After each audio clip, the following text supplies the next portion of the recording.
Sagittal section of head and neck. Divisions of pharynx. Pharynx is a wide funnel-shaped muscular tube that extends from the base of the skull up to the lower border of cricoid cartilage or lower part of the 6 cervical vertebra. Total length approximate 12 to 14 centimeter. The upper part is broad, wide part that lies just behind the nasal cavity, that is nasopharynx.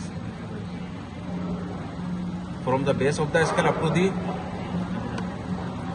lower part of the soft palate. This is nasopharynx. It transmits only air. The oropharynx, the part of pharynx that lies behind the oral cavity, that is oropharynx. Extension from the lower part of the soft palate up to the upper margin of this epiglottis. This is oropharynx. And from upper margin of epiglottis, lower border of cricoid cartilage, the part of pharynx that lies just behind the larynx is laryngopharynx or hypopharynx. So nasopharynx transmits only air, oropharynx transmits both food and air, and laryngopharynx transmits only food. In the nasopharynx, there is a swelling known as the tubal elevation, and there are two folds: anteriorly oriented salpingo-palatine fold and posteriorly salpingo-pharyngeal fold. Underneath there is muscles, palatine muscle and the salpingo-pharyngeus muscle, and below this tubal tonsil there is opening of pharyngotympanic tube, or also known as Eustachian tube. Underneath the mucosa of this tubal elevation there is regions of tubal tonsils, and the posterior wall of the nasopharynx there is nasopharyngeal tonsils. So there are two tonsils present in the nasopharynx.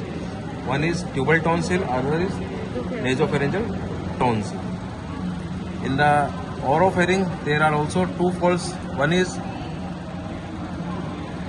from palate to tongue, that is palatoglossal fold. Underneath this there is muscle, palatoglossus muscle, and this is palatopharyngeal fold. Underneath the mucosa of this palatopharyngeal fold, palatopharyngeal muscle. Between these two folds, इसको थोड़ा सा पास लेके जाओ, palatoglossal fold and palatopharyngeal fold, there is fossa. और पास में लेके जाओ. This fossa is tonsillar fossa. Tonsillar fossa. Underneath of mucosa of this tonsillar fossa there is palatine tonsil, and on the posterior part of the tongue there is lingual tonsils. So there are two tonsils in the oropharynx, palatine tonsil and lingual tonsil. These four tonsils combinedly form Walde's lymphatic ring, that is protective ring around the pharynx. Tubal tonsil, nasopharyngeal tonsil, these enlargement of these tonsil known as adenoids. Pharyngeal tonsil का जो nasopharyngeal tonsil का जो enlargement होता है उसको बोलते हैं adenoids. And usually tonsillitis is considered as enlargement of palatine tonsil, that is present in the oral cavity, oropharynx, and lingual tonsil.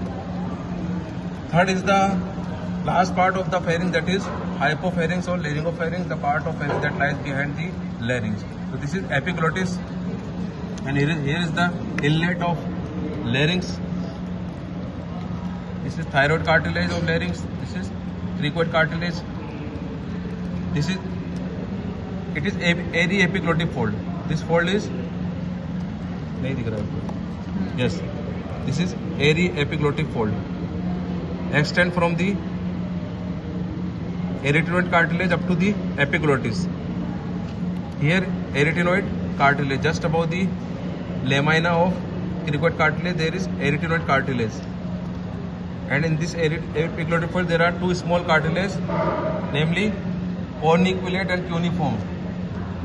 Total there are 3 paired and 3 unpaired cartilage. Thyroid cartilage, cricoid cartilage, epiglottis, these are unpaired cartilage, and at arytenoid, corniculate, cuneiform, paired cartilage. Just behind this inlet of larynx there is very important pyriform fossa, also known as smuggler fossa. What is the clinical importance of this? It is common site for the entrapment of foreign body. And underneath the mucosa of this fossa, there is course of laryngeal nerve that gives sensory supply to the upper part of the larynx. So when ENT surgeon try to remove any foreign body,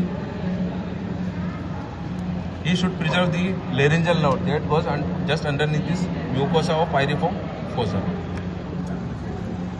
ठीक है.